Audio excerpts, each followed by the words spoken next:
हुई है वही जो राम रचि राखा, को करी तरक बढ़ा वही शाखा।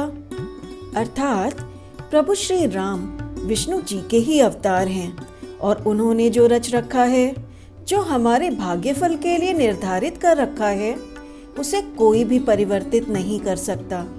यदि हम श्री राम की कृपा प्राप्त करना चाहते हैं और इस लोक में सभी सुखों को भोग कर मृत्यु पश्चात श्री राम के परम धाम को प्राप्त करना चाहते हैं, तो हमें सर्वप्रथम हनुमान जी को ही प्रसन्न करना चाहिए, क्योंकि हनुमान जी श्री राम जी के परम भक्त हैं। वे श्री राम के प्रति समर्पित हैं तथा वे अपने भक्तों की सहायता तुरंत ही करते हैं।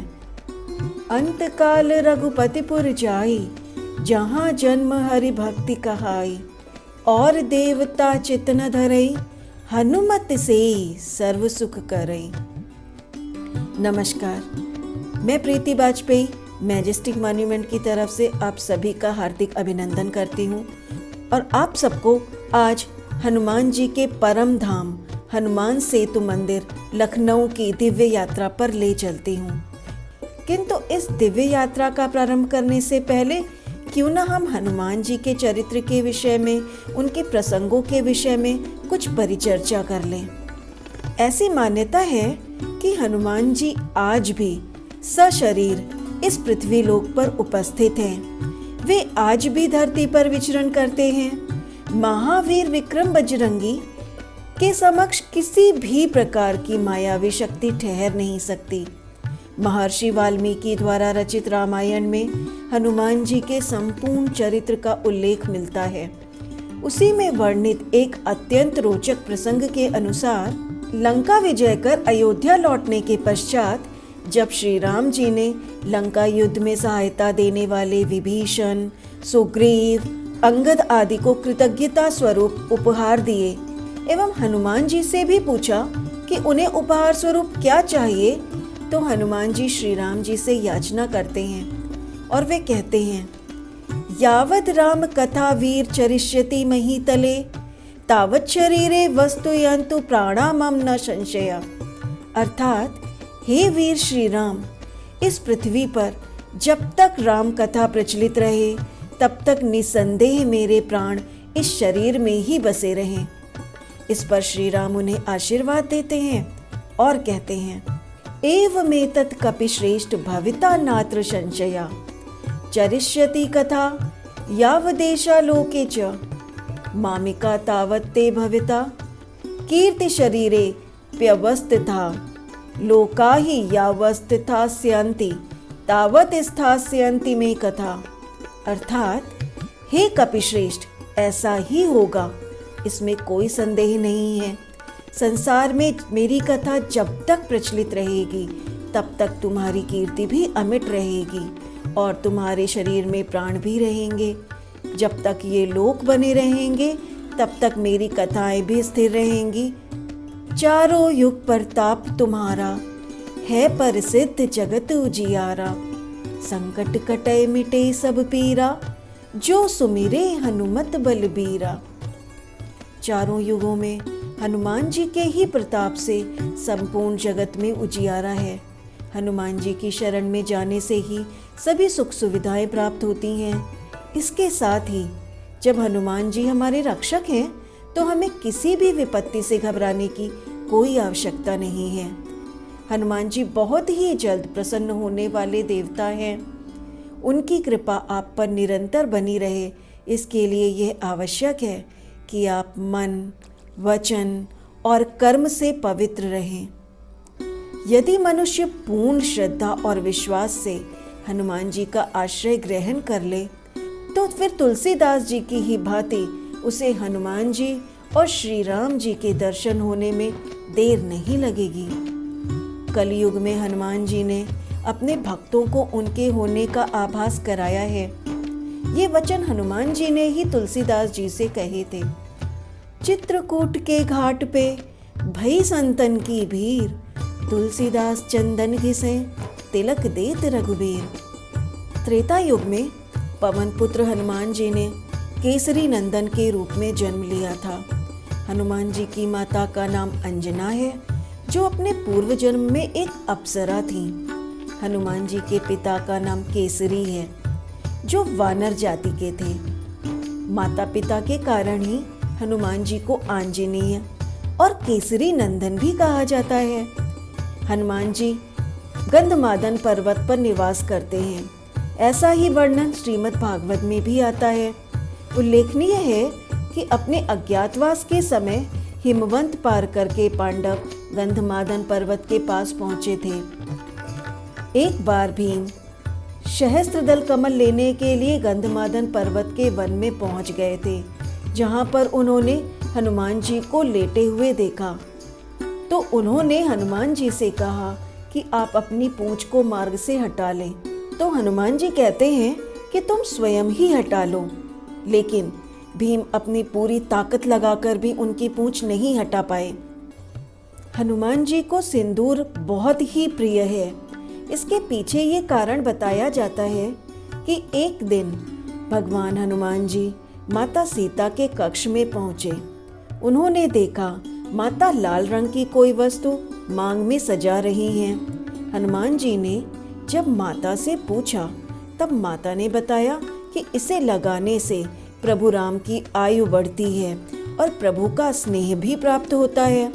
तब हनुमान जी ने सोचा कि जब माता सीता इतना सा सिंदूर लगाकर प्रभु का इतना सारा स्नेह प्राप्त कर रही हैं, तो अगर मैं इनसे ज्यादा सिंदूर लगाऊं तो मुझे प्रभु का स्नेह प्यार और भी ज्यादा प्राप्त होगा और प्रभु की आयु भी लंबी होगी। ये सोचकर उन्होंने अपने सारे शरीर में सिंदूर का लेप लगा लिया। तभी से कहा जाता है कि हनुमान जी को सिंदूर लगाना बहुत पसंद है। हनुमान जी की प्रार्थना में तुलसीदास जी ने हनुमान चालीसा, बजरंग बाण, हनुमान बाहुक आदि अनेक स्तोत्र लिखे हैं। तुलसीदास जी के पहले भी कई संतों और साधुओं ने हनुमान जी की श्रद्धा में स्तुतियां लिखी हैं। लेकिन क्या आप जानते हैं कि सबसे पहले हनुमान जी की स्तुति किसने की थी? इंद्रादि देवताओं के बाद धरती पर सर्वप्रथम विभीषण ने हनुमान जी की शरण लेकर उनकी स्तुति की थी। विभीषण द्वारा रचित इस स्तोत्र को हनुमान वडवानल स्तोत्र कहते हैं। सब सुख लहे तुम्हारी शरणा, तुम रक्षक काहू को डरना। भगवान हनुमान, जिन्हें कलयुग का साक्षात देव बताया जाता है, वे हनुमान लखनऊ के हनुमान सेतु मंदिर में पिछले 53 वर्षों से लगातार अपने चमत्कार दिखा रहे हैं। हनुमान जी का यह प्रसिद्ध मंदिर गोमती नदी के किनारे स्थित है। मंदिर के पुजारी बताते हैं कि 70 के दशक का इतिहास उठाकर यदि हम देखें तो पता चलता है कि गोमती का पुल बनने और हनुमान सेतु मंदिर की स्थापना से कुछ वर्ष पूर्व गोमती का जल स्तर बढ़ने से हर साल बाढ़ का खतरा बना रहता था। 1960 में आई भीषण बाढ़ के बाद बाबा नीम करौरी की तपोस्थली व पुराने हनुमान जी के मंदिर के पास रहने वाले लोगों से उस स्थान को छोड़ने को कहा गया था। बाढ़ की विभीषिका को देखते हुए सभी लोगों ने जमीन खाली कर दी, लेकिन बाबा नीम करौरी कहीं नहीं गए। तब लखनऊ में बड़ी भयंकर बाढ़ आई थी। गोमती नदी में इतना सैलाब था कि वह सब कुछ बहा ले गई, किंतु तब इस मंदिर में हनुमान जी की यह प्रतिमा वह जल नहीं हिला पाया था। बाबा नीम करौरी ने यहाँ आकर बाढ़ को अपने आशीर्वाद से शांत कराया था। जब बाढ़ चली गई तो प्रशासन ने गोमती नदी पर पुल बनाने के कई असफल प्रयत्न किए। जब भी नदी पर पुल बनाया जाता था तो वह किसी न किसी कारण से गिर जाता था। भक्त बताते हैं कि बाबा नीम करौरी की बिना अनुमति के पुल बन रहा था, इसलिए पुल बनने में अनेकानेक बाधाएं आ रही थीं। अंत में हार कर पुल बनाने वाले कुछ अधिकारी नीम करौरी बाबा के पास में गए। तब बाबा ने उन अधिकारियों से बोला कि हनुमान जी ने तो राम कृपा से समुद्र पुल का भी निर्माण करा दिया था। आप सभी बस यह प्रण ले लो कि पुल बनने के बाद हनुमान जी का मंदिर निर्माण भी करा दोगे। इसके बाद पुल भी बना और बाद में अधिकारियों ने हनुमान जी का यह मंदिर भी बनवाया। फिर क्या था, हनुमान जी की कृपा से मंदिर निर्माण और पुल निर्माण बिना किसी बाधा के संपन्न हो गया। 26 जनवरी 1967 को मंदिर बनकर तैयार हो गया और उसके दर्शन आरंभ हो गए। हनुमान सेतु मंदिर की स्थापना करने वाले बाबा नीम करौरी का जन्म 1900 के आसपास माना जाता है। मंदिर के मुख्य पुजारी ने बताया कि वर्ष को लेकर कुछ असमंजस है, लेकिन उनका जन्म मार्गशीर्ष शुक्ल पक्षी अष्टमी को हुआ था। आगरा कुंडला के अकबरपुर गांव के निवासी बाबा नीम करौरी जी महाराज की फर्रुखाबाद में नीम करौरी गांव में एक संत से भेंट हुई और उन्हीं के संरक्षण में तपस्या प्रारंभ की। तप से उन्हें प्रसिद्धि मिलती गई। तभी से उन्हें बाबा नीम करौरी जी महाराज के नाम से लोग जानने लगे। बाबा नीम करौरी ने नैनीताल, अल्मोड़ा, वृंदावन, कानपुर और लखनऊ में हनुमान जी के अनेकानेक मंदिर बनवाए। करीब 1940 में वे लखनऊ आ गए। हनुमान सेतु मंदिर की स्थापना के बाद 11 सितंबर 1973 में बाबा जी ने अपना शरीर त्याग दिया। महाराज जी की स्मृति में मंदिर परिसर में ही वर्ष 1993 में बाबा जी की प्रतिमा स्थापित की गई। कलयुग के एकमात्र जागृत देव हनुमान जी की स्थापना करने वाले बाबा की कृपा से पिछले 53 वर्षों से मंदिर में दर्शन करने वाले श्रद्धालुओं की सभी मनोकामनाएं पूर्ण होती हैं। वैसे हनुमान सेतु मंदिर की एक अन्य विशेषता यह भी है कि यह एक ऐसा हनुमान मंदिर है जहां आप दर्शन करने न जा पाएं तो पत्र भेजकर अपनी मनोकामनाएं पूरी कर सकते हैं। आप यह जानकर हैरान तो नहीं हुए, लेकिन यह सच है। इस मंदिर का निर्माण हनुमान के ही अवतार बाबा नीम करौरी ने करवाया था और बाबा नीम करौरी ने मंदिर निर्माण के समय कहा था कि हनुमान जी के दर्शन से सभी मनोकामनाएं पूर्ण होंगी।